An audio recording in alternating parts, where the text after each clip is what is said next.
So hello everybody, कैसे आप लोग। जेन स्टडी के चैनल पे आपका स्वागत है। और एक बार फिर से हम आप लोगों के लिए मॉडर्न इंडिया का यह लेक्चर सीरीज लेकर आ रहे हैं। इस लेक्चर सीरीज में ये छठा वीडियो होने जा रहा है और ये सिक्स्थ वीडियो का जो टॉपिक है, rising resentment against British rule. यानी ब्रिटिश रूल जब इंडिया में इस्टेब्लिश होने लगता है, बैटल ऑफ प्लासी और बैटल ऑफ बक्सर के बाद जैसे बंगाल में गवर्नमेंट आती है, तो वहां से एक तरीके से क्लियर हो जाता है कि ब्रिटिश रूल अब इस्टेब्लिशमेंट की तरफ बढ़ रही है इंडिया में। तो ब्रिटिश रूल के एस्टैब्लिश होने के बाद यहाँ के लोगों का क्या प्रतिक्रिया है, यहाँ के लोग कैसे रिवोल्ट कर रहे हैं, इनिशियल लेवल पे like agriculture class, tribal class या सिविल क्लासेस, जो सोसाइटी के डिफरेंट सेक्शन हैं, वो कैसे रिवोल्ट कर रहे हैं, इन सब चीजों को इस वीडियो में अच्छे से डिस्कस करेंगे। ठीक है। सो ऑब्वियसली ये लेक्चर सीरीज हिस्ट्री खास करके आपको ध्यान रखना है कि हिस्ट्री को जितना ज्यादा कॉन्सेप्चुअल लेवल पे आप समझें। आज के डेट में obviously we all know information की कमी नहीं है। चैट जीपीटी और जहां भी आप जाएंगे, आपको जो भी सवाल आएगा दिमाग में, आप इंस्टेंट उससे क्वेश्चन पूछ सकते हैं और आंसर आपको मिल जाएगा। So now the point is, जो डिफरेंशिएटिंग फैक्टर है कंपटीशन में, वो ये है कि आप एज ए एस्पिरेंट्स स्टूडेंट कितना ज़्यादा समझने पे फोकस डालें हैं। जितना ज़्यादा आपकी समझने की कैपेसिटी अच्छी होगी, उतना ज़्यादा अच्छे से आप चीज़ों को ऑन द मोमेंट क्रिएट कर पाएंगे, इमेजिन कर पाएंगे और आंसर को लिख पाएंगे। इनफैक्ट प्रीलिम्स में भी आप बहुत अच्छे से सोच पाएंगे टाइम प्रेशर में, जब आपकी सोचने की क्षमता दिनों दिन पढ़ने में इंक्रीज होगा। सो ये हिस्ट्री लेक्चर सीरीज बनाने का पर्पस ये है, जो यूपीएससी के पॉइंट ऑफ व्यू से एक थिंकिंग फ्रेमवर्क हमें चाहिए, वो आपका डेवलप हो। ठीक है। आइए अब हम लोग टॉपिक पे आते हैं कि ब्रिटिश रूल के एस्टैब्लिशमेंट के बाद यहाँ का एग्रीकल्चर क्लास, जमींदार क्लास और जो भी आपका ट्राइबल क्लास है, वो कैसे रिवोल्ट करता है ब्रिटिश रूल के अगेंस्ट। तो ये लास्ट वीडियो का मैप है, लास्ट लेक्चर का जो हम लोगों ने डिस्कस किया था, एक्सपेंशन ऑफ ब्रिटिश एम्पायर, जिसमें हम लोगों ने सिर्फ एक का डिस्कस किया था कि बंगाल का कैसे कैप्चरिंग होता है, जिसमें हमारा ये जो निकल के आया था बैटल ऑफ प्लासी का और बक्सर का वॉर आया था, जिसके बाद यहाँ पे रॉबर्ट क्लाइव ने डुअल गवर्नमेंट भी स्टैब्लिश किया था। ठीक है। डुअल गवर्नमेंट कहने का मतलब कि कंपनी के पास रिवेन्यू कलेक्शन राइट, दीवानी राइट और निजामत फंक्शन, जिससे लॉ एंड ऑर्डर और क्रिमिनल जुडिशियल फंक्शन को कंपनी अपने पास रखा हुआ था और किंग को बस एक नॉमिनल हेड के रूप में अपॉइंट किया हुआ था। तो हम लोगों ने एक काइंड ऑफ देख लिया कि कैसे युद्ध में जीतने के बाद गवर्नमेंट फॉर्मेशन की शुरुआत होने लगती है। ठीक है। So now the point is, जरा सा इसे समझने का कोशिश कीजिए। लेट्स से कहीं आप जॉब भी कर रहे हो अगर, या किसी सोसाइटी है या किसी टाइम में कोई नया राजा आया, ठीक है, लेट्स से आप जॉब कर रहे हैं और आपके कंपनी में मैनेजमेंट जो है, आप जिस मैनेजर के अंडर काम कर रहे हैं वहां पे कोई दूसरा मैनेजर आ गया, आपका कोई दूसरा सीनियर आ गया आपके टीम में। So now the point is, अब कोई दूसरा सीनियर आएगा तो थोड़ा सा प्रोसेस में, काम करने के प्रोसेस में थोड़ा बदलाव आएगा। तो प्रोसेस में बदलाव आएगा तो दो ही रिजल्ट आएगा। जो पहले से टीम मेंबर्स काम कर रहे हैं, या तो वो खुश होंगे क्योंकि वो बहुत अच्छे से लीड कर रहा है और सबको ग्रो करा रहा है और डेवलप करा रहा है, या फिर हो सकता है वो सीनियर का इंटेंट और नियत अच्छा नहीं हो और अपने टीम मेंबर का अप्रिसिएशन नहीं कर रहा है। तो क्या होगा, टीम के सारे लोग धीरे धीरे फिर उससे गुस्सा करने लगेंगे, उसके अगेंस्ट बोलने लगेंगे। ठीक है। सो ऐसा ही कुछ हो रहा है इंडिया में। मिड 18th सेंचुरी के बाद, प्लासी और बक्सर के युद्ध के बाद, ब्रिटेन को अब इतना समझ में आ गया है कि यहाँ पे अब उसे रूल एस्टैब्लिश करना है और एक एक करके वो सारे युद्ध भी जीतता है। ठीक है। एक एक करके सारे युद्ध भी जीतता है, जैसे मराठा का हो गया, मैसूर का हो गया, ये सारे हम लोगों ने पिछले वीडियोस में देखा।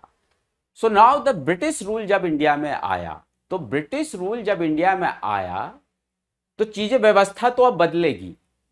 नाउ पॉइंट है कि अब अगर व्यवस्था बदलती है तो यहां की जो जनता है या तो वो खुश होगी या नाराज होगी। अब इस पे डिपेंड करता है कि अगर ब्रिटेन का नियत ऐसा होगा कि नहीं, यहाँ के इंडियंस के जो एग्रीकल्चर क्लास है उन्हें प्रोग्रेस कराया जाए, जब ऐसा नियत होगा और डेवलपमेंट होगा तो लोग सपोर्ट करेंगे। बट हम लोग शुरू से जानते हैं कि ब्रिटेन गवर्नमेंट जो है एक कॉलोनियल गवर्नमेंट है। कॉलोनियल गवर्नमेंट कहने का पर्पस क्या है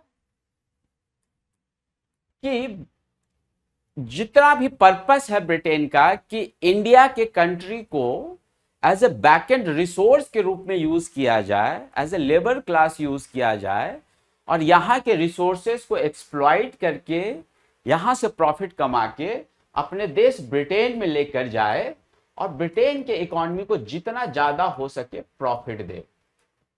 जब ऐसी नियत होगी कि यहाँ के जनता के लिए काम नहीं करना है, सिर्फ अपने देश के लिए काम करना है, तो जब नियत खराब होगी तो पॉलिसी कैसा होगा ब्रिटेन का। नियत जब खराब होगी तो ऑब्वियसली फिर ब्रिटेन का पॉलिसी ऐसा होगा कि वो यहाँ के लोगों से ज्यादा टैक्स कलेक्ट करना चाहेगा, यहाँ पे जानबूझ के ऐसे कंडीशन क्रिएट करेगा कि जो यहाँ के हैंडीक्राफ्ट इंडस्ट्री है वो डिस्ट्रॉय होने लगेंगे। तो मैं वही बोला कि जब राजा बदलेगा, व्यवस्था बदलेगा, तो प्रॉब्लम क्या आएगी। राजा की अगर नीयत खराब है तो नीचे के लोगों की सफरिंग बढ़ जाएगी।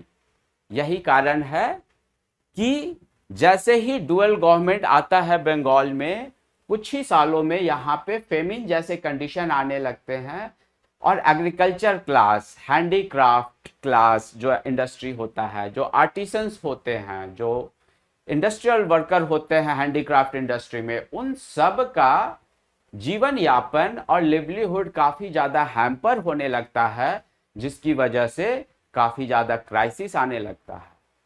और भले ही यहाँ के जनता को अभी ब्रॉड थिंकिंग नहीं आया है, क्योंकि हम लोग पहले भी देख चुके हैं यूरोप का वो फेज है जहाँ पे एनलाइटमेंट और रेनेसां और साइंटिफिक टेम्परामेंट से गुजर रहा है, वही इंडिया के लोगों को तो कुछ पता भी नहीं है अभी उस समय।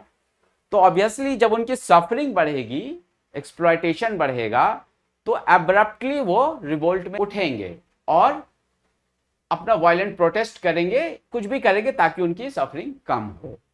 तो हम लोग का यही ये चैप्टर है। इस चैप्टर को हम लोग बिगिन करते हैं, राइजिंग रिसेंटमेंट अगेंस्ट ब्रिटेन। इसमें कहना यह चाह रहा है कि ऐसा नहीं है कि ब्रिटेन के आने के पहले यहां पे रिवोल्ट नहीं हुआ करता था। ब्रिटेन के पहले भी जब मुगल के होते थे रूलर्स तो रिवोल्ट होता था, ठीक है। बट ब्रिटेन के आने के बाद ऐसा हो गया कि जब भी यहाँ का एग्रीकल्चर क्लास रिवोल्ट किया तो उनके प्रॉब्लम को सॉल्व करने की बजाय जो उनका एक्सप्लॉयटेशन कर रहा है जमींदार और मनी लेंडर्स, उनको ज्यादा सपोर्ट किया। यानी ब्रिटेन ने अपना जो जुडिशियल एपरेटस बैठाया वो उनको ज्यादा फेवर किया, जो ऑलरेडी एग्रीकल्चर क्लास और आर्टिसन क्लास को एक्सप्लॉइट कर रहा था। तो यही है। तो इससे क्या होगा कि जो नीचे के क्लास है, एग्रीकल्चर क्लास, उन्हें तो समझ ही नहीं आएगा कि सॉल्यूशन फिर निकाले तो कहां से निकाले। अब जो क्लास सफर कर रही है, अब वो सॉल्यूशन मांगने, अगर न्याय मांगने कोर्ट जा रहा है और कोर्ट के लोग ही उसे फेवर कर रहे हैं जो उनका एक्सप्लॉयटेशन कर रहा है, तो पीजेंट क्लास तो कभी ग्रो ही नहीं कर पाएगा। इसलिए ये प्रोटेस्ट होता है। पहले के रूलर्स क्या है कि ऑब्वियसली अगर जमींदार ज्यादा टैक्स वसूल रहा है और एग्रीकल्चर क्लास रिवोल्ट कर दिया, तो राजा ऐसा नहीं कि फर्क कर रहा है कि नहीं मुझे जमींदार को ज्यादा सपोर्ट करना है और एग्रीकल्चर क्लास को कम सपोर्ट करना है, क्योंकि यहाँ के राजा का नियत क्या है कि यहीं का डेवलपमेंट कराना है। तो वो ऐसा नहीं कि एग्रीकल्चर का डेवलपमेंट को रोक के राजा का डेवलपमेंट अच्छा होगा। पहले के रूलर्स ऐसे नहीं कर रहे हैं कि जो एग्रीकल्चर क्लास को एक्सप्लॉइट कर रहा है उसी को सपोर्ट कर रहे हैं। तो यही है आपका चैप्टर कि even before major revolt of 1857 there were the trend of rising resentment against British rule. People here included all class of society like peasants, artisan, zamindars, priest. वही बोल रहा है कि ऑब्वियसली हम लोग हिस्ट्री में मॉडर्न इंडिया में देखते हैं कि 1857 में एक मेजर रिवोल्ट आता है, रिवोल्ट ऑफ 1857 हम लोग आगे पढ़ेंगे। उसके पहले भी बहुत सारे रिवोल्ट छोटे छोटे होते हैं जिसमें इंक्लूडेड होते हैं peasant class, artisans, zamindars, priest, जो पंडित और मौलवी होते हैं वो सारे भी सारे क्लास सोसाइटी के हैम्पर होते हैं, उन सब का ये काम चलता है आपका। सो अब है कि सारे क्लास अब हैम्पर हो रहा है तो वो रिवोल्ट में जाग रहे हैं। People's protest was common phenomena even before the colonial period. People used to protest high taxes, loss of livelihood, corrupt officials. But in pre-colonial times, their grievance redressal by king was not intentionally favorable to just tax collector और जमींदार। मैंने वही बोला, revolt पहले भी होते थे but पहले के राजा ऐसे नहीं थे कि सिर्फ जमींदार और जो टैक्स कलेक्ट कर रहे हैं उनको फेवर कर रहा, एग्रीकल्चर क्लास को जस्ट सफर करने दे रहा है। बट वही आपका कॉलोनियल टाइम में जब ब्रिटिश गवर्नमेंट आती है तो इनका जो जुडिशियरी है, British judiciary used to favour money lenders, zamindars, officials against common masses. जिसके वजह से क्या होता है कि ब्रिटिश का जो जुडिशियल फंक्शन है वो ज्यादा किसको सपोर्ट कर रहा है, मनी लेंडर्स और जमींदार को। तो कॉमन मासेस की प्रॉब्लम बहुत ज्यादा बढ़ने लगती है। सो अब इसी पे आते हैं, लेट्स से कि हम लोग ये ओवरऑल ब्रिटेन का रूल आया है, ओवरऑल हम लोग ये रिसेंटमेंट में पढ़ रहे हैं तो ओवरऑल कॉज अभी पढ़ेंगे और इस चीज को हम लोग डिवाइड करेंगे 3 पार्ट में, civil uprising, peasants uprising and tribal uprising. ठीक है, तो अब इसके काउजेस पे हम लोग आते हैं। ब्रिटेन के रूल के स्टैब्लिश होने के बाद जो पीपल ओवरऑल जो सोसाइटी में एक रिवोल्ट और प्रोटेस्ट का नेचर आता है, उसके जो मेजर कारण है उसे हम लोग समझने का कोशिश करते हैं। देखिए, people rise in resentment when there is a systemic politico socio economic destabilisation happen. किसी भी सोसाइटी में अगर प्रोटेस्ट होता है और वो फ्रिक्वेंट होने लगता है तो फिर आप समझ लीजिए कि सिस्टम लेवल पे पॉलिटिकल, सोशल और इकोनॉमिक ये सारी चीजें डिस्टर्ब हो रही है और एक कड़ी से दूसरी कड़ी जुड़ी हुई है, जिसकी वजह से अब ये प्रोटेस्ट का चेन शुरू हो चुका है। वैसा ही कुछ ब्रिटिश रूल में हो रहा था। तो इसमें एक और कारण यह है कि एलियन नेचर और लैक ऑफ एम्पैथी। मैंने पहले भी बोला कि ब्रिटेन का गवर्नमेंट जो है एक कॉलोनियल गवर्नमेंट है और इंडियन मासेस के लिए काफी एलियन है। कहने का मतलब है कि एग्रीकल्चर क्लास है, ठीक है, एग्रीकल्चर क्लास पे टैक्स ज्यादा वसूला जा रहा है और ये लेट से कि ब्रिटेन के द्वारा एस्टैब्लिश किया हुआ जो कोर्ट है वहां पे जाते हैं अपना सॉल्यूशन मांगने। बट ब्रिटेन का कोर्ट में जो जजेस बैठ रहा है उसकी भाषा अलग है, उनका सोचने का तरीका अलग है। तो वो ना काफी ज्यादा ऐसे लग रहा है कि ये फॉरेनर है, इंडिया के लिए एलियन है। तो उन्हें लगेगा कि नहीं नहीं, ये तो उनका एक विश्वास ही नहीं, वो कनेक्ट ही नहीं कि उन्हें वहां पे सॉल्यूशन मिलेगा। तो यही कारण है कि कॉलोनियल और एलियन नेचर होने की वजह से भी यहाँ की जनता सही से अप्रोच नहीं कर पाती है जुडिशियल सिस्टम को। हालांकि आगे यही पीजेंट्स और जो एग्रीकल्चर क्लास होता है जब थोड़ा सा मैच्योर हो जाता है तो फिर जुडिशियल चीजों को कैसे यूज करना है वो सीख जाता है। फिर यहाँ के जो एडुकेटेड इंटेलिजेंसिया है वो भी इनको सपोर्ट करने लगता है। हाँ, तो एक चीज, हाँ यहां पे आपको एक चीज ध्यान रखना है कि लेट्स से, जैसे देखिए मैं ये कहना चाह रहा हूं कि कल तक जैसे मुगल का रूल है और मुगल भी डिक्लाइनिंग फेज में है 1707 और औरंगजेब के डेथ के बाद। तो अब यहां पे ना सिस्टम बना हुआ है, लेट्स से मुगल है, प्रोविंशियल किंग है, जैसे बंगाल का नवाब है, प्रोविंशियल किंग है जैसे बंगाल का नवाब, ठीक है। अब इनके नीचे समझ लीजिए जमींदार है और इनके नीचे समझ लीजिए पीजेंट है। एक जस्ट आपको इमेजिनरी समझाने के लिए। तो हम लोग देखते हैं कि एक मतलब independence provincial kingdom Bengal Hyderabad करने लगता है। तो ये लोग क्या कर रहे हैं कि ये अपने प्रोविंसेस को इनिशियली ग्रो भी करा रहे हैं। 1707 के बाद का जो टाइम है उस समय ये काफी ज्यादा ग्रो भी करा रहे हैं। तो इनका क्या है, ये टैक्स कलेक्ट करने की जिम्मेदारी जमींदार को दे दे रहा है और जमींदार जो है पीजेंट्स से अपना टैक्स कलेक्ट कर रहा है। तो ये ना एक अच्छा सा इनका सोशियो इकोनॉमिक तालमेल बैठा हुआ है, इसको समझिएगा। सोशियो इकोनॉमिक एक अच्छा सा तालमेल बैठा हुआ है। तो अब चूंकि यहां पे सभी कोई एक ही कल्चर में बिलोंग कर रहे हैं और ऐसा फीलिंग नहीं आ रहा कि ये तो वो बाहर के लोग हैं, तो एक आपस में ट्रस्ट और सोशल रिलेशन भी बन जाता है। तो ब्रिटेन के पहले ये जो जमींदार और एग्रीकल्चर क्लास का रिलेशन ये काफी एक दूसरे को इन्फ्लुएंस कर रहे हैं।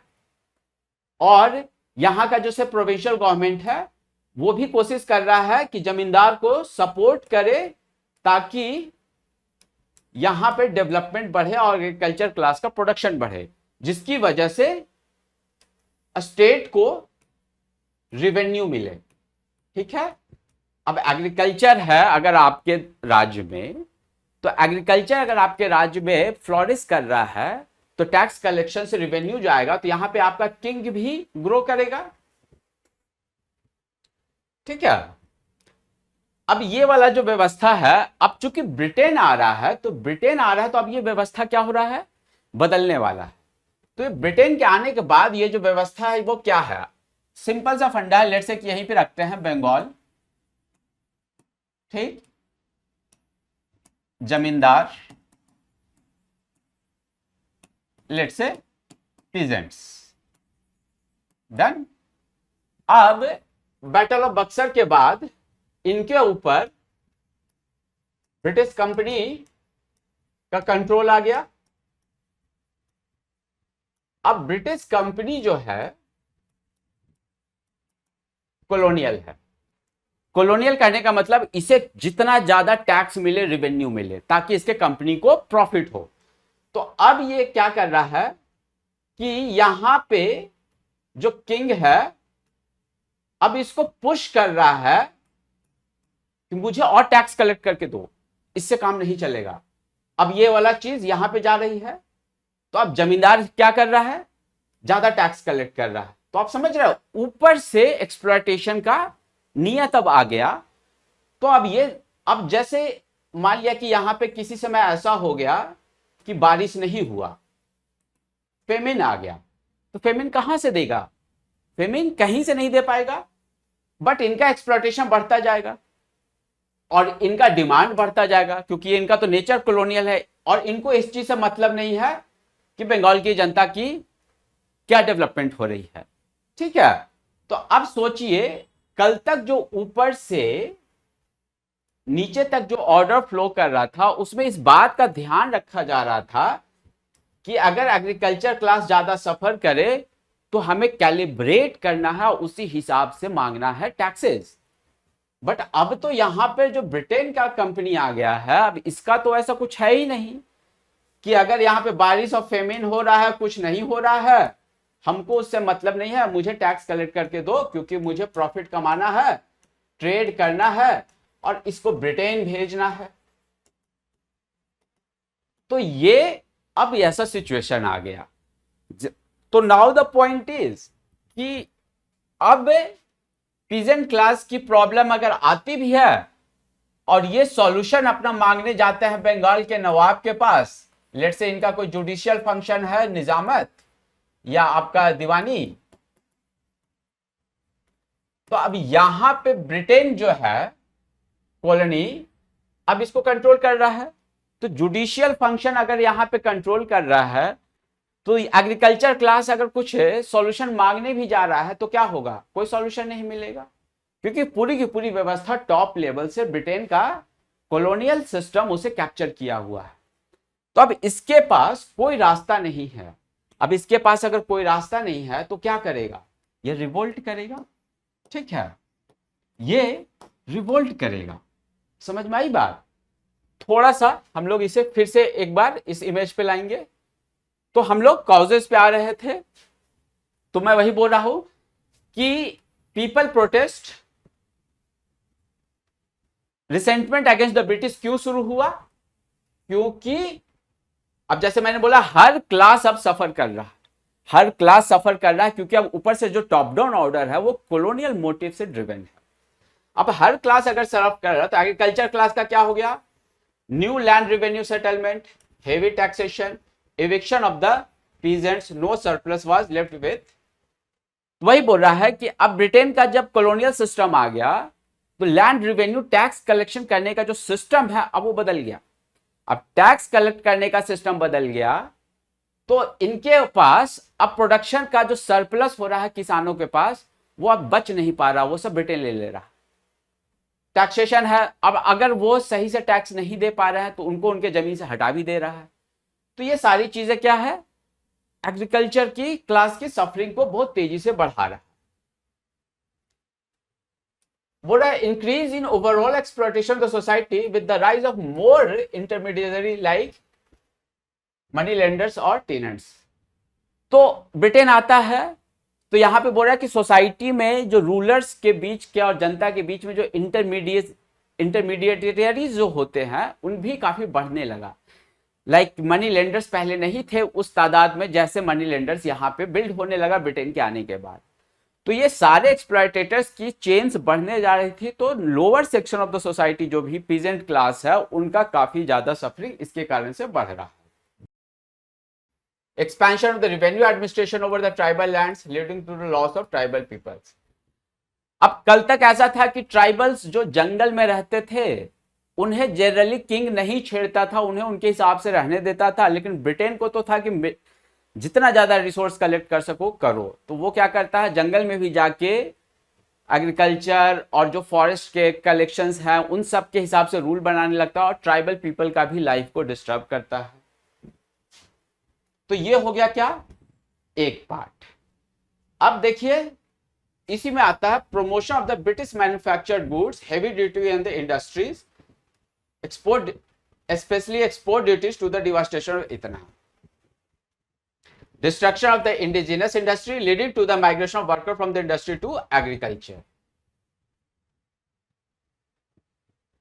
ठीक है, तो वही बोल रहा है। हम लोगों ने पीजेंट क्लास देख लिया, एग्रीकल्चर का देखा।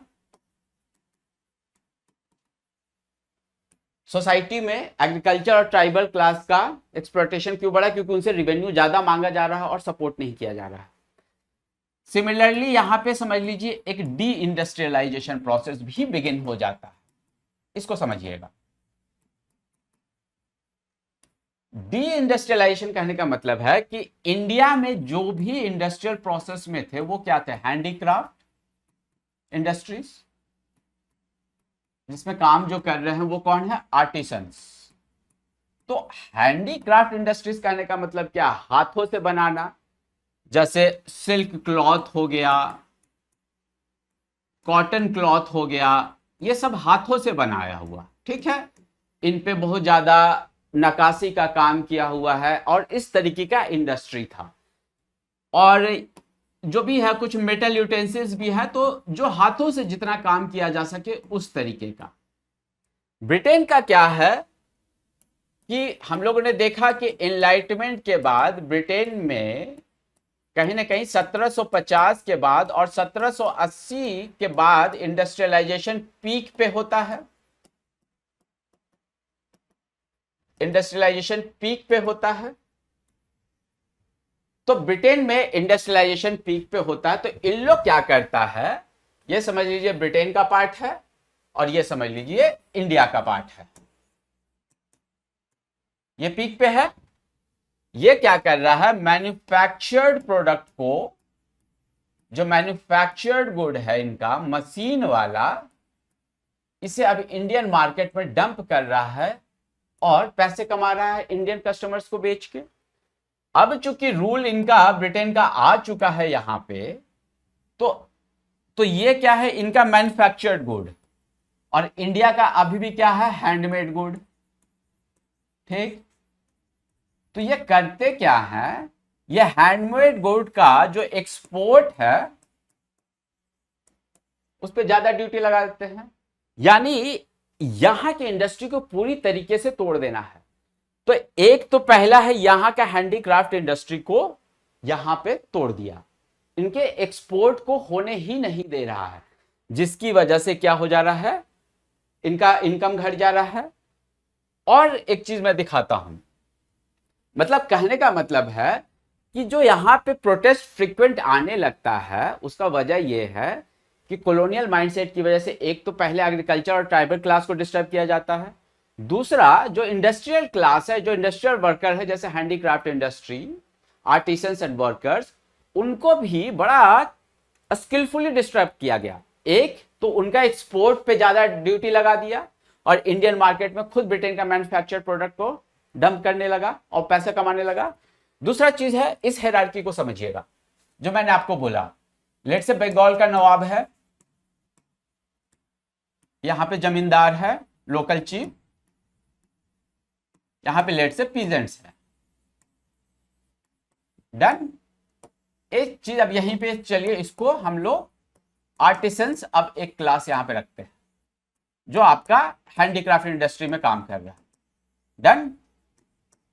तो अब ये जो आर्टिसंस है, आर्टिसंस का जो भी आपका जैसे मान लिया कश्मीरी शॉल है या कुछ भी चादर है, तो उनका ये जो प्रोडक्ट है वो खरीदने वाले कौन होंगे, जो थोड़ा सा वेल्दी क्लास होंगे, लग्जरियस क्लास होंगे।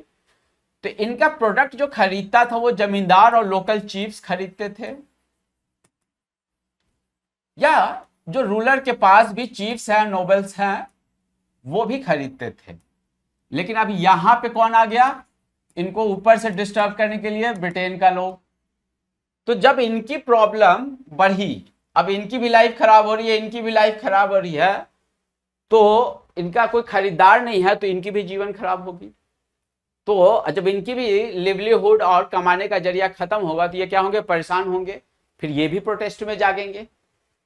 और एक्सपोर्ट तो इनका ब्रिटेन में ऐसे भी रोका हुआ है हायर ड्यूटी पे। सो कुल मिला के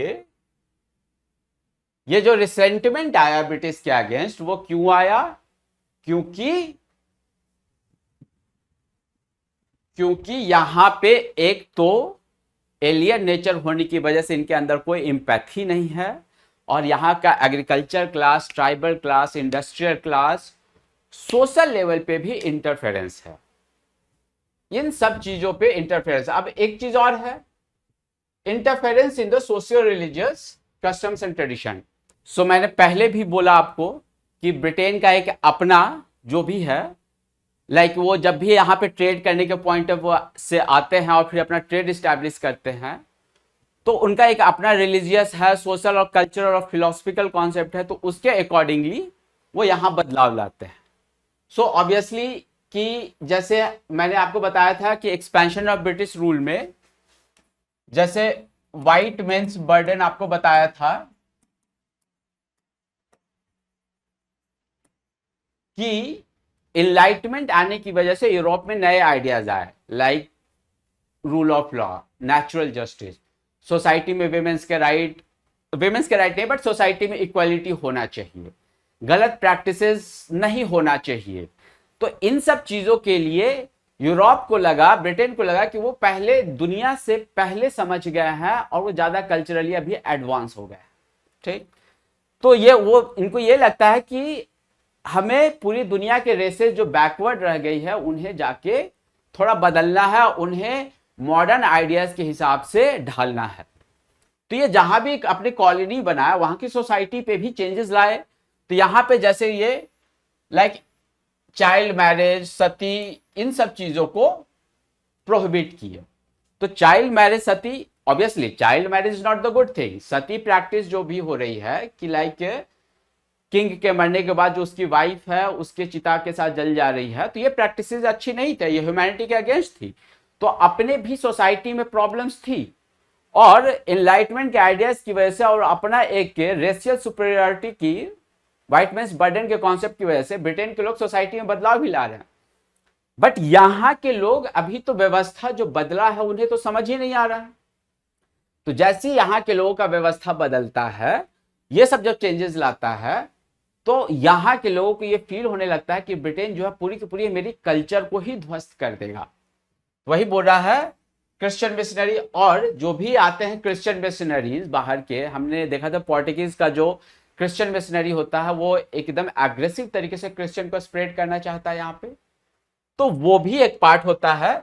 तो ओवरऑल आप देखेंगे तो सारी सोसाइटी लेवल पे एक डिसरप्शन है, बदलाव नया आया है। बदलाव नया है तो रिवोल्ट भी होगा, इसीलिए डिफरेंट डिफरेंट क्लास जो है अब रिवोल्ट कर रहा है। हाँ, अगर यहां पे राजा की नीयत अच्छी होती तो शायद इस बदलाव में जो रिवोल्ट आ रहा है उसका सॉल्यूशन निकालते निकालते साथ में प्रोग्रेस करा देता। बट यहां की तो राजा की जो नीयत ही है वो तो एक्सप्लॉयटेटर की नीयत है, कॉलोनियल है, तो वो क्या होगा, ये रिवोल्ट बढ़ता ही जाएगा। इसीलिए ब्रिटिश के रूल में ये इनिशियली प्रॉमिस करते हैं कि मैं आपको सिविलाइज करूंगा, लेकिन उनके एक्सप्लॉयटेशन से नेक्स्ट 100 ईयर्स में हर क्लास की स्थिति बहुत ज्यादा डिटोरिएट कर जाती है। लाइक इंडिया एक ट्रूली एक कॉलोनी बन के रह जाता है, सारे डेवलपमेंट पैरामीटर्स में नीचे चला जाता है।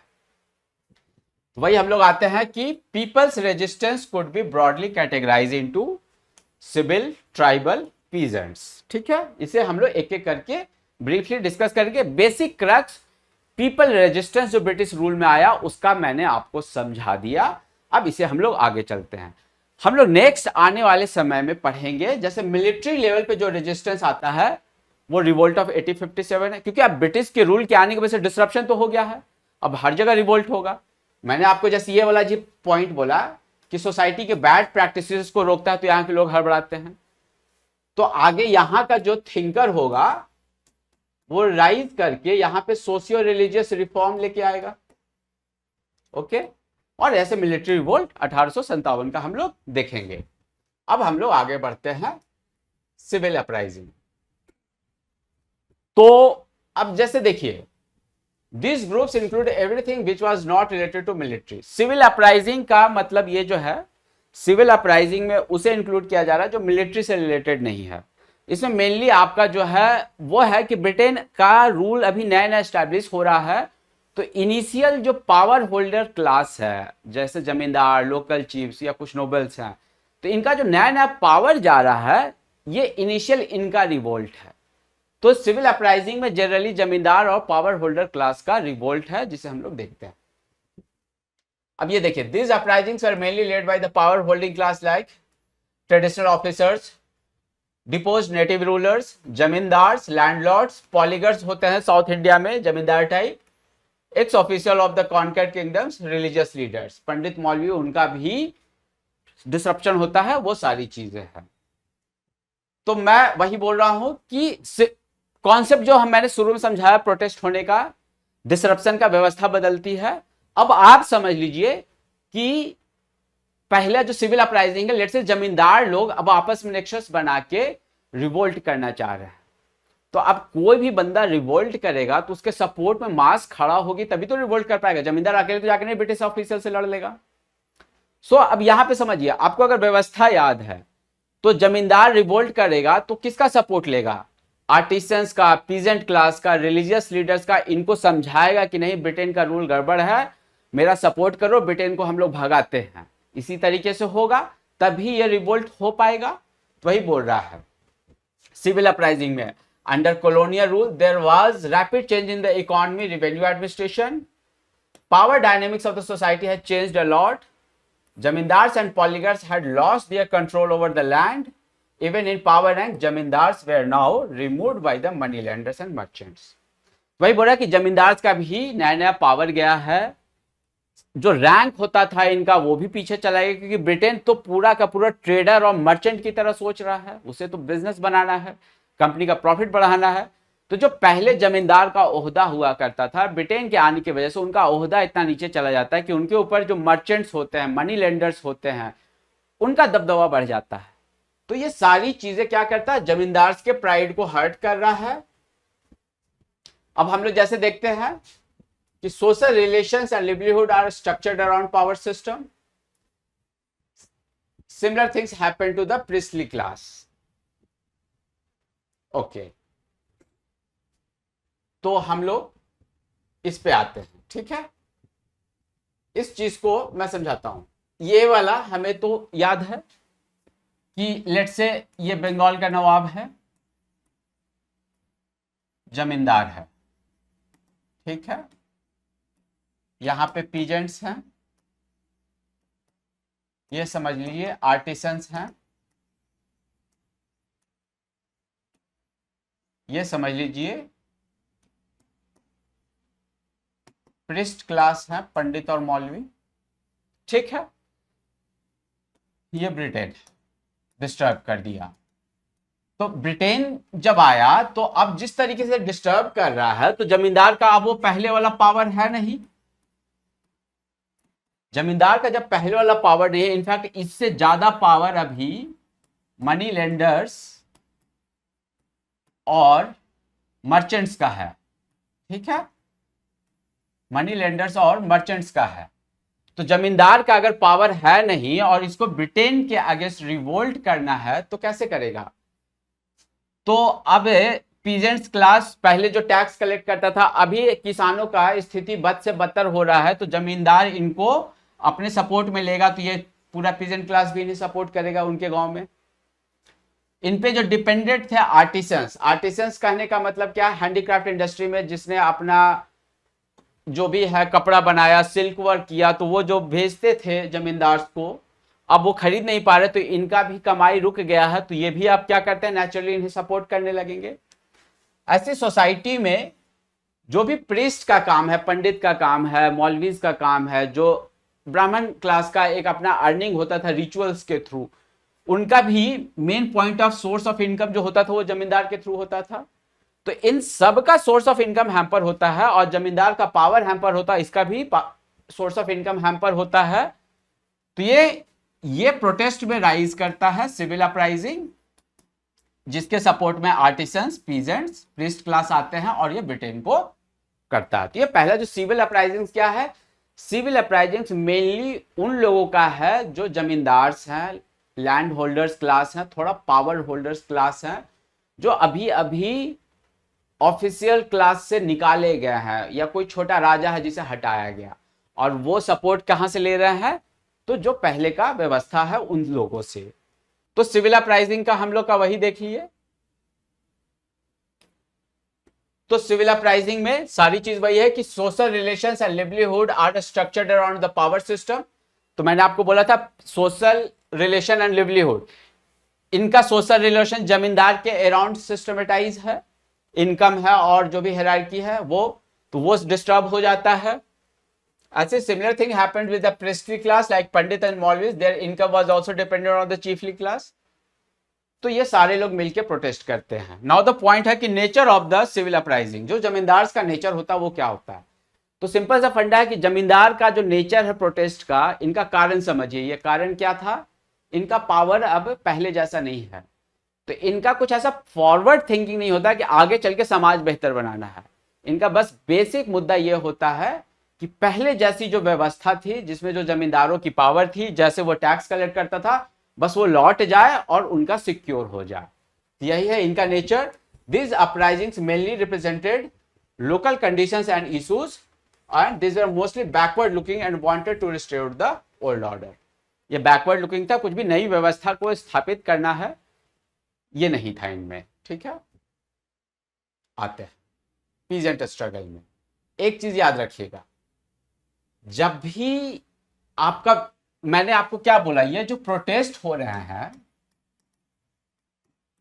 ये इसलिए हो रहा है क्योंकि व्यवस्था जो पहले हुआ करती थी, अब व्यवस्था में बदलाव आ गया है. ठीक है, एक इंस्टीट्यूशनल चेंज आया है, एक इंस्टीट्यूशनल चेंज आया है. तो अगर ब्रिटेन को हराना होगा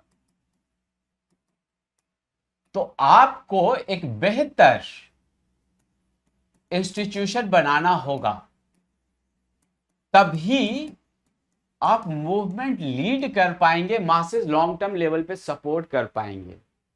तो जितने ये स्ट्रगल होते हैं, पीजेंट है, ट्राइबल है, ये क्या है, ये एब्रप्टली कर जा रहे हैं, लेकिन इन्हें अभी समझ नहीं आ रहा है कि इसके बाद क्या।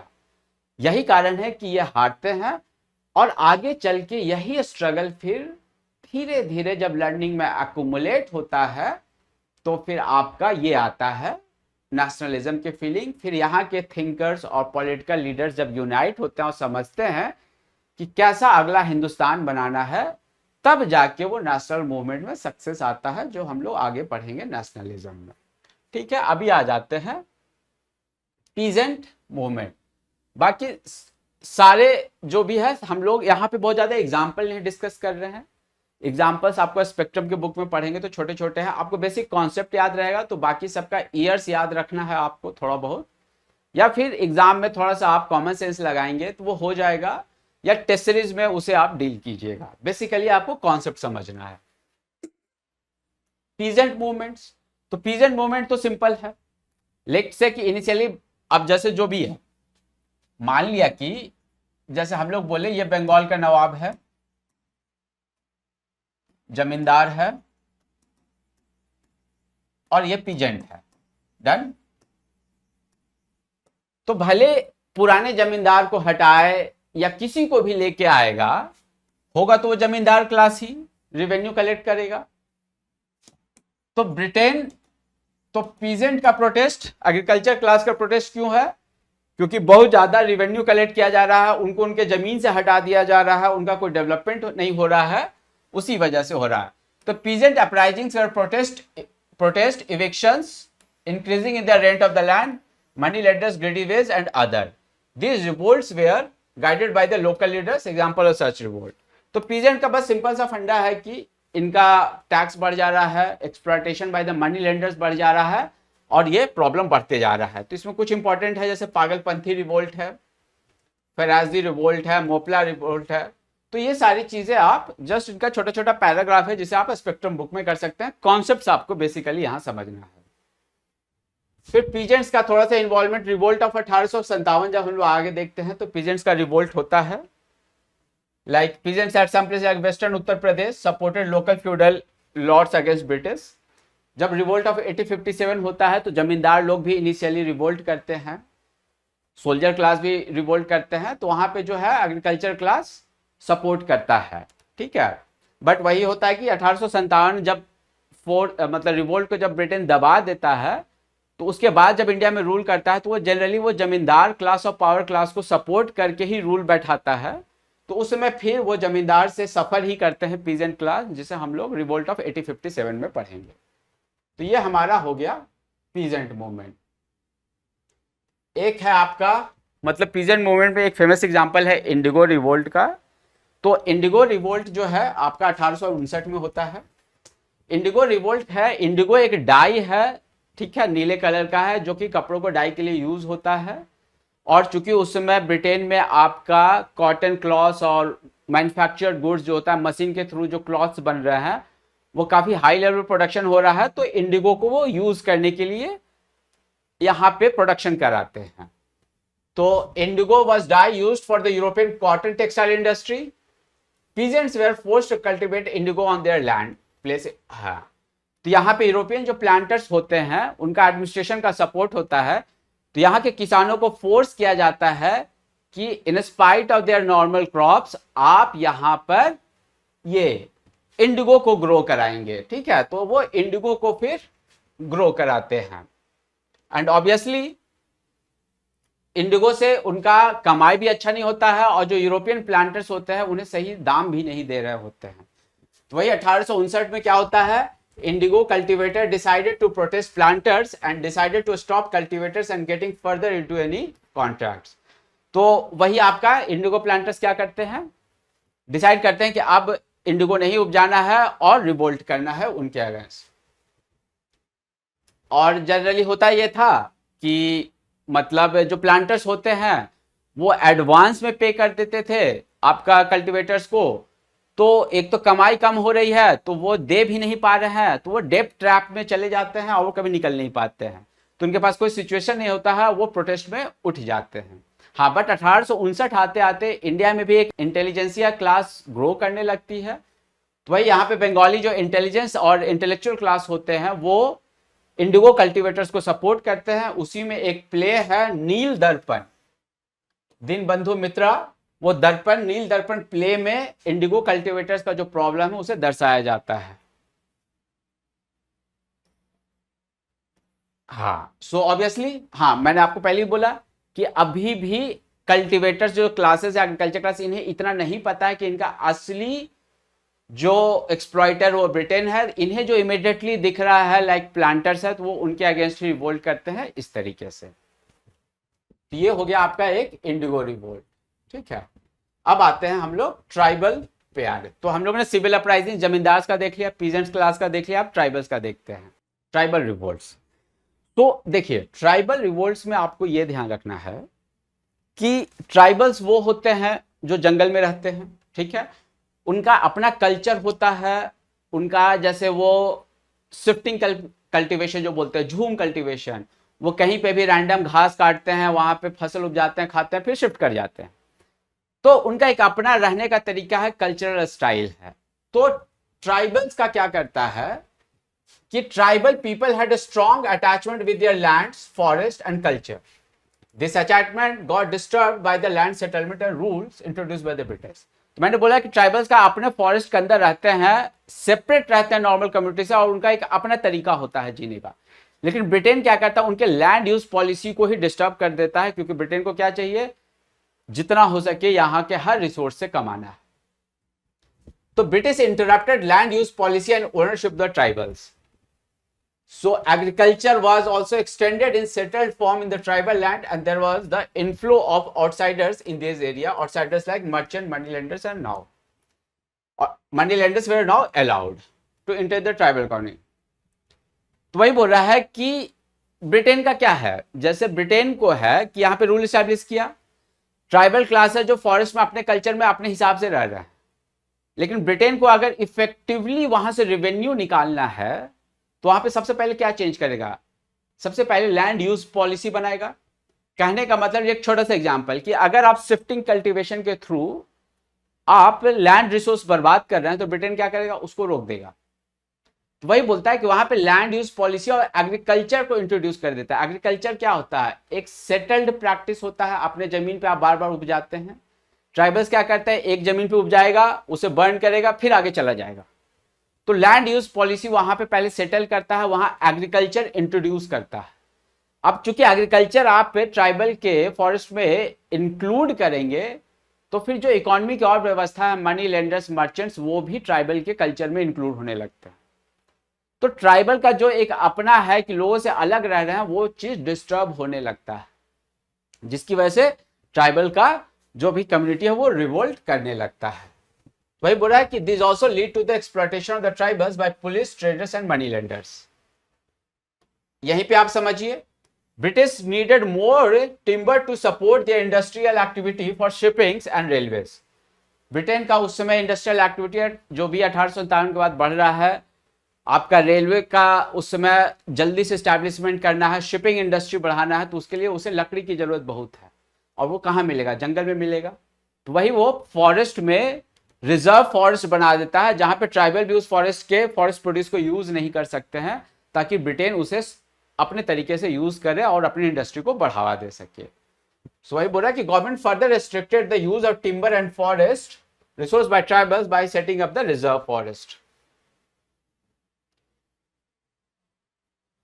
हाँ, इसमें एक थोड़ा सा ये है कि नॉर्थ ईस्ट में ट्राइबल अपराइजिंग, जो ट्राइबल्स का प्रोटेस्ट होता है, वो थोड़ा डिफरेंट होता है, क्योंकि जो नॉर्थ ईस्ट के लोग होते हैं वो नेशनल मूवमेंट में थोड़ा लेट इंटीग्रेट होते हैं, या बहुत ज्यादा उतना इंटीग्रेटेड नहीं है जितना मेन लैंड के ट्राइबल पीपल इंटीग्रेटेड।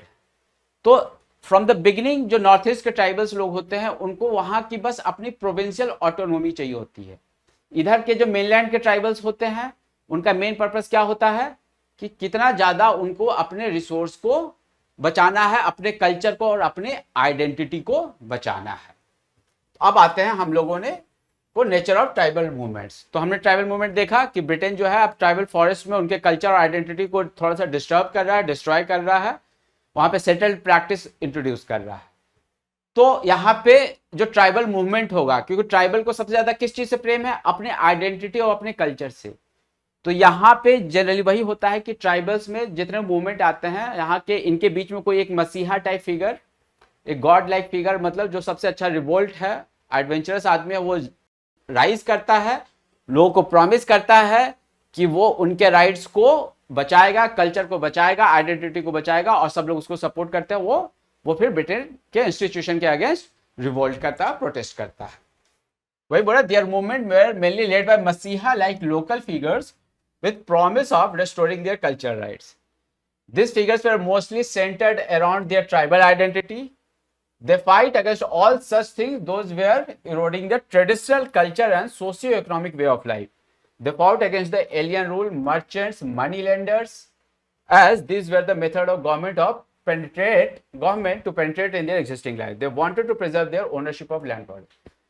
तो ये जो भी एलिमेंट और सिंबल ऑफ एक्सप्लॉयटेशन है, जैसे मर्चेंट्स हो गया, मनी लेंडर्स आया, जो इनकी कल्चरल आइडेंटिटी को, जो इनके रहने का तरीका को डिस्टर्ब कर रहा था, उन सब के अगेंस्ट इनका जो भी एक ट्राइबल में मसीहा लाइक फिगर होता है, जो सबको जोड़ता है, रिवोल्ट करता है, उसके अगेंस्ट वो रिवोल्ट करते हैं। तो ये है nature of the tribal movement. ऐसे ही कुछ कुछ एग्जाम्पल है, लाइक पहाड़ियाज रिवेलियन, संथाल रिवोल्ट है, चुआर अपराइजिंग है, इस तरीके का है।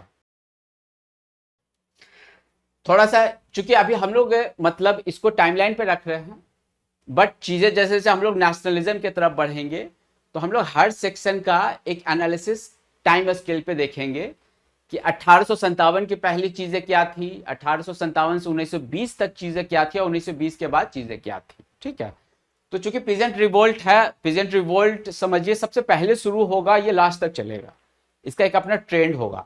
तो इस ट्रेंड पे थोड़ा सा हम लोग को समझ लेना है, एग्जाम के पॉइंट ऑफ व्यू से इंपॉर्टेंट है कि nature and character of the peasant and tribal movements up to 1857। यानी आप समझ लीजिए कि 1772 के बाद जो डुअल गवर्नमेंट बंगाल में है और इंडिया में ब्रिटेन अब रूल स्टैब्लिश करने वाला है, तो वहीं से मोर और लेस सारा सिविल अपराइजिंग या पीजेंट्स अपराइजिंग शुरू हो जाता है। तो हम लोग मतलब लॉन्ग रन में तो पीजेंट और ट्राइबल का ही रिवोल्ट है, क्योंकि जो जमींदार का रिवोल्ट है इनिशियल, वो तो बाद में फिर वो नॉर्मल हो जाता, वो अपना नेशनल मूवमेंट में उन लोग अपना अपना जगह ढूंढ लेते हैं। बट पीजेंट और ट्राइबल्स का अपना एक मूवमेंट चलता है लंबा। तो इनका जो कैरेक्टर है 1857, अब सोचिए अभी ब्रिटेन ने व्यवस्था बदला है, ठीक है, टैक्स कलेक्शन बढ़ाया है, रेवेन्यू का सिस्टम बढ़ाया है, ब्रिटेन ने अभी अपना व्यवस्था बदला है, और अभी अभी ग्राउंड लेवल पे लोगों का प्रॉब्लम बढ़ा है। तो क्या इनको बहुत ज्यादा समझ तो होगा नहीं। तो ये इनिशियली क्या है, ये थोड़ा सा वायलेंट है, और लोकल इश्यूज पे जहां इनका एक्सप्लॉयटेशन बढ़ा, ये रिवोल्ट कर गया। तो 1857 तक का इनका जो रिवोल्ट का नेचर है कि their revolt was localised and unplanned in nature. Localised mean to say any region when exploitation exceeded. यानी इनका जो 1857 तक का जो मेन रिवोल्ट है वो लोकलाइज्ड है, लोकल इशू पे बेस्ड है और अनप्लान्ड है। एक्सप्लॉयटेशन बढ़ा, फट से जो उनको दिख रहा मनी लेंडर या जमींदार, उसके अगेंस्ट रिवोल्ट कर दिए ताकि इन्हें इमीडिएट सॉल्यूशन मिल सके। Since their immediate exploiters were money lenders and zamindars, they just attacked them violently. They were not aware of the real culprit, British government. Tribal revolts were more violent. तो समझ में आया, जो 1857 तक का peasant revolt है और tribal revolt है वो क्या है, लोकलाइज्ड है, अनप्लान्ड है, इन्हें पता नहीं है कि इनका मेन एक्सप्लॉयटेटर ब्रिटिश है, तो ये इनके सामने जो दिख रहा है उन्हीं के अगेंस्ट रिवोल्ट कर दे रहे हैं, जैसे जमींदार और मनी लेंडर्स। ट्राइबल रिवोल्ट थोड़ा सा ज्यादा वायलेंट होता है, क्योंकि ट्राइबल रिवोल्ट्स और भी ज्यादा ब्रिटिश के जुडिशियल फंक्शन से कट ऑफ है, उन्हें कुछ पता भी नहीं है कि उन्हें कहां अप्रोच करना है। पीजेंट्स को फिर भी, एग्रीकल्चर क्लास को पता है कि कुछ व्यवस्था है जहां पे अप्रोच करना है। तो ट्राइबल्स के पास नॉलेज और अवेयरनेस कम होता है, जिनकी वजह से उनकी वायलेंस और ज्यादा होती है। अब आते हैं आफ्टर 1857। अब 1857 तक सिचुएशन ऐसे से आता है कि यहाँ भी इंटेलिजेंसिया क्लास राइज करती है, एक अवेयरनेस बढ़ने लगता है, सिस्टम और जुडिशियल फंक्शन की अवेयरनेस बढ़ने लगता है। तो 1857 के बाद जो है वायलेंट नेचर कम हो जाता है, यानी अब जो है पीजेंट वाला जो मूवमेंट है, एग्रीकल्चर क्लास का मूवमेंट, अब थोड़ा सा स्मार्टनेस की तरफ वो बढ़ रहा है। यानी अब जो उनका एक्सप्लॉयटेटर है, लाइक जमींदार और मनी लेंडर्स, उनको वो जुडिशियल कोर्ट में लेके जाते हैं और लीगल प्रोसीडिंग से उनको हराने का कोशिश करते हैं, वो अपना सॉल्यूशन ढूंढते हैं।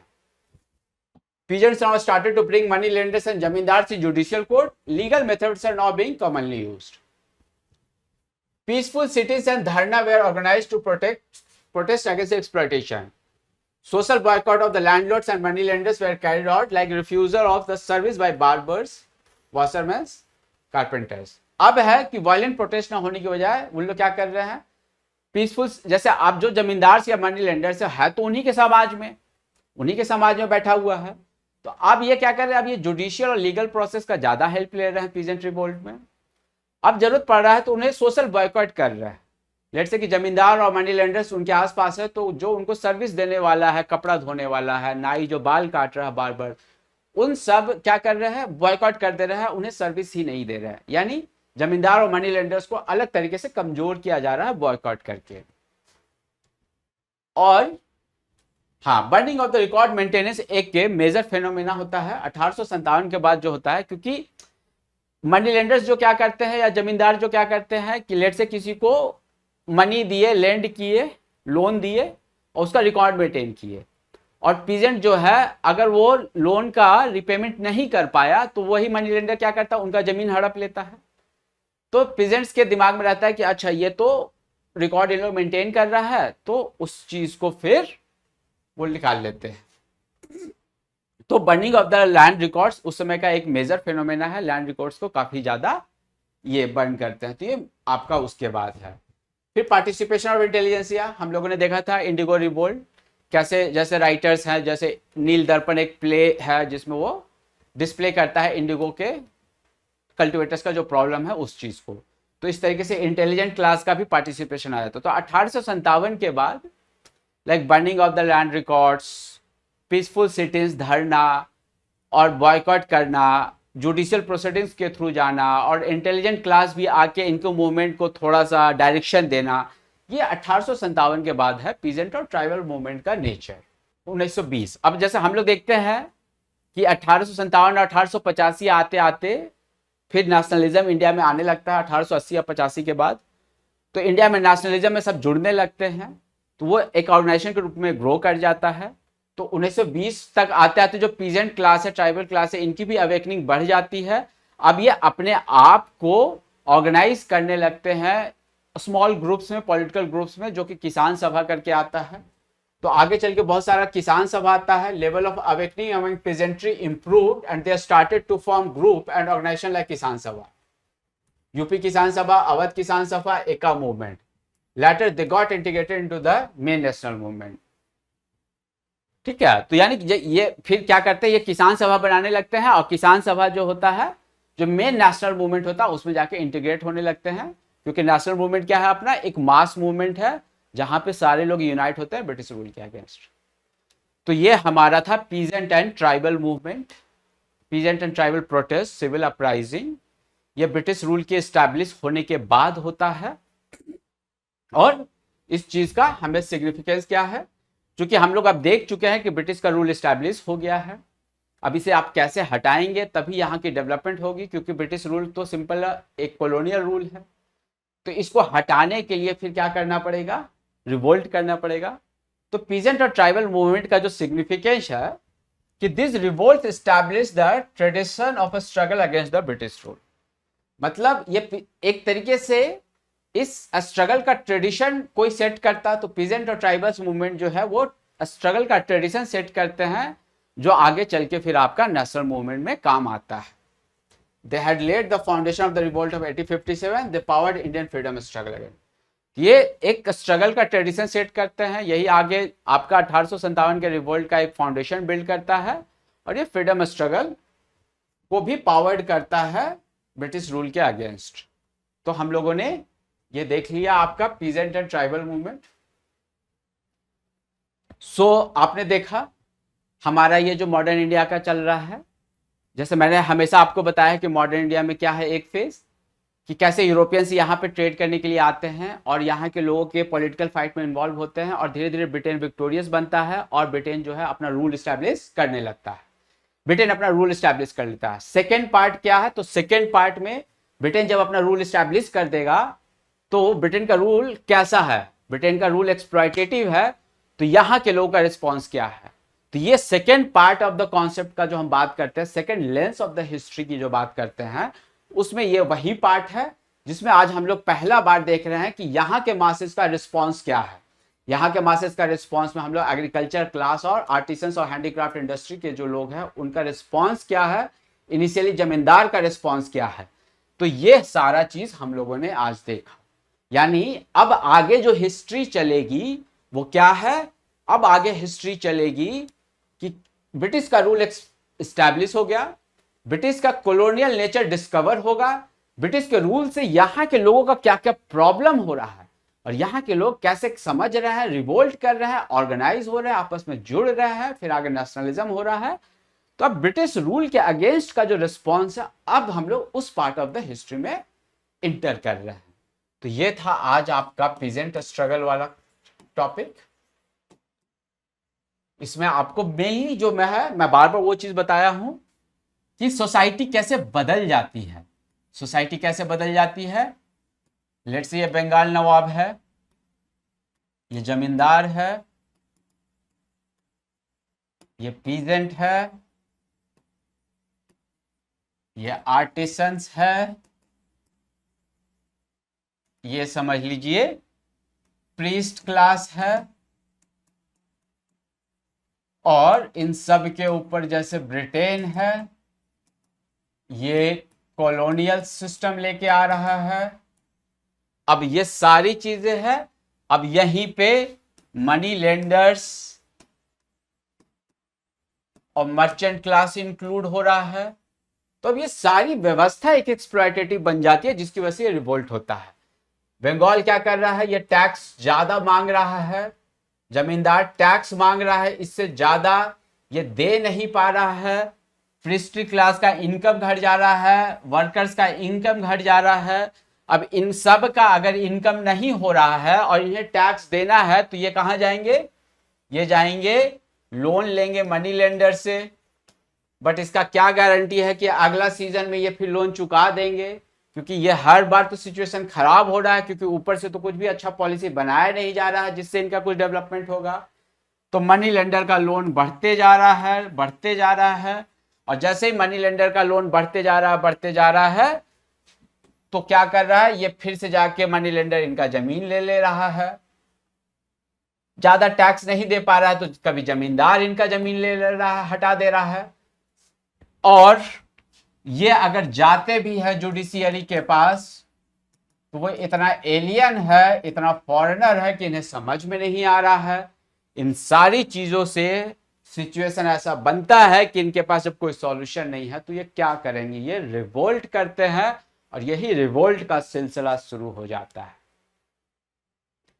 सो मॉडर्न इंडिया का इस लेक्चर सीरीज में बने रहिए, काफी इंटरेस्टिंग इस लेक्चर को हमें बनाना है। जहां भी आपको दिक्कत लगे आप कमेंट में लिखिए, आप पूछिए आपको क्या समझना है, हम लोग समझाएंगे। और आप वहां पे देख लीजिए, गूगल फॉर्म है डिस्क्रिप्शन में, आप उसमें अपना नंबर डाल सकते हैं। हमसे मेंटरशिप के लिए अगर कनेक्ट होना है तो प्लीज़ हमारे व्हाट्सएप नंबर पे मैसेज कीजिए, डिस्क्रिप्शन में सारा कॉन्टैक्ट नंबर दिया हुआ है। And the most important part, समझने का जो मैं जोर दे रहा हूं, मैं ऐसे क्यों पढ़ा रहा हूं, ताकि आपकी सोचने की क्षमता बढ़े। जैसे आप लिंक करके सोचेंगे, आपका थिंकिंग पावर, आंसर राइटिंग हर जगह इंप्रूव होगा। अगर आप ऐसे समझने लगेंगे तो आपका आंसर राइटिंग जीएस के और पार्ट में भी इंप्रूव करेगा, आपका एसए में भी चीजें इंप्रूव करेगा। ये आपको ध्यान रखना है। So that's all for the today's video. Keep watching, पढ़ते रहिए। इस एग्जाम में सबसे इंपॉर्टेंट है क्रिएटिविटी लाइए, थोड़ा सा इमेजिनेशन लाइए, कंसिस्टेंसी बहुत इंपॉर्टेंट है, और समझना सबसे इंपॉर्टेंट है। समझने में कमी मत रखिए, रश करके मत भागिए कि बस याद करना है, वो गलती कभी मत कीजिएगा। सो चलिए मिलते हैं अगले वीडियो में। आगे हम लोग देखते हैं रिवोल्ट ऑफ 1857 और सोशियो रिलीजियस रिफॉर्म जो है वो कैसे आता है इस देश में, फिर आगे हम लोग बढ़ते चलेंगे। So thanks for watching, that's all for the today lecture.